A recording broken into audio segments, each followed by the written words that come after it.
Hey guys, welcome back to my channel, or if you're new, hey, how's it going? My name's Nicole and this is my channel. 2, 3, funky. I just want to go ahead and take this time right now to say if you're not subscribed to my channel and you would like to be, go ahead and hit that subscribe button. It would mean the absolute world to me and I would appreciate it forever. Let's just go ahead and jump right into today's video. So if you can't tell by the title of this video, we are talking about red flags. Yup, I said it, red flags. And you're probably wondering, I know, red flags. And well, I'm gonna explain it to you. This is the next video in my self-love series. If you haven't checked it out, go ahead and check it out. I have the videos linked down below, or they're usually recommended in the corners. So what do I mean by red flags? Usually a red flag is meant to warn you. It's kind of like something saying, hey, you know, you probably shouldn't do that, or hey, like run away from this, like, you know, that thing that actually might hurt you, yeah, you shouldn't do it. But to give you a literal definition thanks to Google, it means a red flag used as a warning of danger. Well, what does that have to do with self-love then? I want you to understand that there are different types of red flags. There are relational ones, personal ones, work ones, and the list goes on from there. Okay, like just think about every aspect of your life. There is definitely a red flag of things like that you would want to avoid. I said that I would make a whole video talking about the red flags in my life, the things that I avoid on a day-to-day basis for me and my personal growth. These are things that I personally avoid. Just because it works for me doesn't mean it'll work for you, and you may completely disagree with the things that I say. That's okay. Dog, stop opening up my door. Okay, red flag number one, negativity. I know, it must seem like an obvious one. It's such a big flag, guys. It's such a big thing. Oh, whether it be like negative comments about myself, having a negative perspective or outlook, even negatively talking about each other. I just know that I have to do my best. You know, if I say something negative about myself, I have to catch myself in that moment and be like, why did I just say that? And correct myself from there. I have to do that, and I have to correct myself in those moments because I'm not perfect. They happen, but I have to be aware of that, because if I'm constantly making negative comments about myself, I am like damaging my mental health. Most importantly, my self-esteem. Or like when tough times happened, and yes, I say when they happen because they will happen, I have to do my best to view them in a positive perspective. For example, COVID-19, very stressful times, but the outlook I have on it makes a big difference. I have to acknowledge that times are tough, but also trust that everything's gonna be okay. Especially in a faith perspective, I have to trust God that He has everything in control.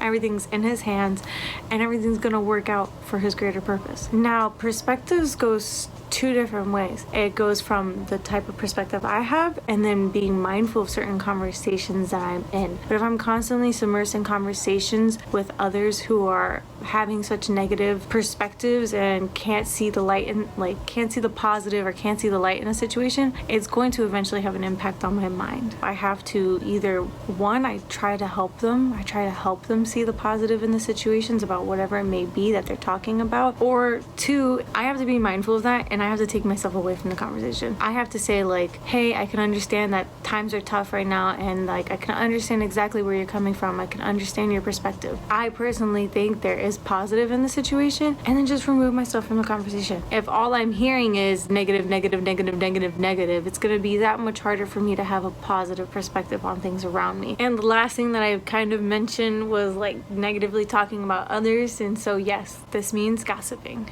I try to avoid conversations of that sort, but what I do try, if I find myself in conversations like that, is I try to like turn it around. This one Bible verse explains it all. Ephesians 4:29. Do not let any unwholesome talk come out of your mouths, but only what is helpful for building others up according to their needs, that it may benefit those who listen. Now, I just want to say, okay, so like don't comment and like try to come for me. And there's a difference between if I call my best friend Sophia and I am venting to her because, let's say, a situation with a certain person hurt me. If I'm venting about this is what happened with me and so and it made me feel this way, that's different. I'm not negatively talking about the person. I am specifically stating this happened between me and this person and I'm hurt, or I'm angry, I'm mad, and being able to just vent and like kind of like release those feelings and work through them. At the end of the day,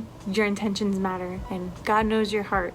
Let's jump into red flag number 2, which is overbooking. Well, if you saw my last video for this series, you know that I have quite the schedule. You know that I have work, my job, my school, volunteering at church. These 3 things was what I showed. That didn't even include me going to the gym, my devotional time, my time with friends, my time with families, my personal hobbies.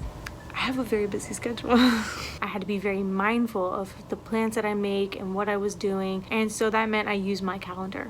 I religiously use my calendar for everything. And my friends make fun of me for it all the time. They know it helped me on a weekly basis, on a daily basis, be able to see exactly what I had laid out for the day so I can properly time manage anything extra, and that way I could see in advance on what I was doing for the weekends, so that way I didn't overbook, I didn't make more than one plans with some friends, and I can be mindful and say, I think I kind of made too many plans and cancel them. Red flag number 3, we're talking about impurity. Oh, this makes me so weird to talk about because I never really actually talked about it in a video. I just want to go ahead and start by saying first, I get told a lot that I come off very innocent. And truth be told, I find that as like a compliment ever since like growing in my Christian walk. That's how you say it, right? And so just 2 things that I'll share that I've learned that heavily influenced the purity in my life. The first one is Ephesians 4 verses 20 through 24. It says, "That, however, is not the way of life you learned.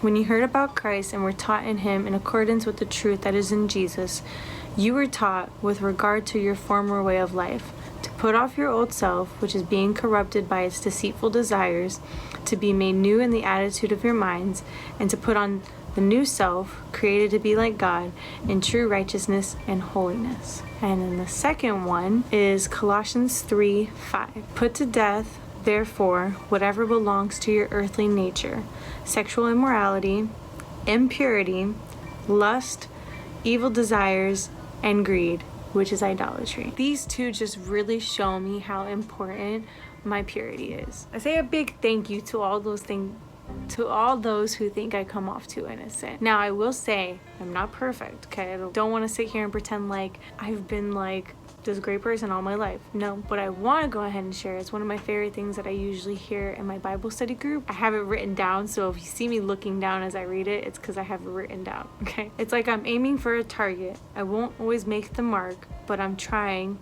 and keeping my eyes on the target. As long as I keep trying, that's what matters. Because I'm not always going to make the mark, you know? But I'm going to keep trying, and my eyes are going to remain on that target. It would be foolish of me if I had my eyes closed or I was looking the complete opposite way. If I know the target is in front of me, but then I turn around and face the other opposite direction, and I close my eyes and say, yeah, I'm gonna make the mark, and I throw it, and then I'm surprised that I don't make it anywhere near the mark, that's a little foolish because I'm not even really trying. But if I'm trying and I have the intention to keep trying to make the mark and I keep my eyes on the target, that's what matters. I'm not perfect. I'm gonna slip. I'm just gonna list real quick some of the red flags of things that I try to avoid to maintain my purity as best as possible. So secular music that has a lot of cuss words and very inappropriate stuff. The content that I watch from movies, TV shows. Now, I'm not perfect with this because I am a hopeless romantic, so I love romantic movies, but I try to limit how much of it I watch to keep my purity intact. But those are just like 2 of the things that I would wanted to mention. Whew, I'm getting out of breath. So some last few red flags, okay? I'm just gonna list them off real quick, like boom, boom, boom, boom, boom, boom, boom, so I don't make this a really long, lengthy video for you guys. Excessive drinking, kind of obvious. Staying sober is pretty important. The friend groups, people that I surround myself with. Overthinking, reminding myself constantly to be present and not fixating on the future or fixating on the past. And I just would list those off like that because I feel like they're also pretty self-explanatory. I don't have to go into extensive details about all of that. I'll end the video on this note. Do not conform to the pattern of this world, but be transformed by the renewing of your mind. Then you'll be able to test and approve what God's will is, his good, pleasing, and perfect will. feel like that's self-explanatory in itself too. That's this video. So thank you guys so much for watching this video. If you liked it, if you think any of the red flags that I mentioned you agree with, or you find them to be useful and you're gonna apply them into your life, give this video a thumbs up. I like to see the thumbs. I like a like. Ha! I like a like. That's funny. If you would like to see me talk about even more red flags or dive deeper into some of the ones that I mentioned in this video, go ahead and please just comment that down in the comment section below. Like I mentioned earlier, there's all different types of red flags. If you made it all the way to the end of this video, go ahead and comment just hashtag self-love. Yeah, Wacky Mackey's gonna stop talking now because like I always say, I tend to ramble once the camera turns on. Thank you guys so much for watching this video. It means so much to me that you watch my videos. I love every single one of you. Thank you for being subscribed. If you're not subscribed, subscribe and share this video with your friends. And yeah, I'll see you guys next week, all right?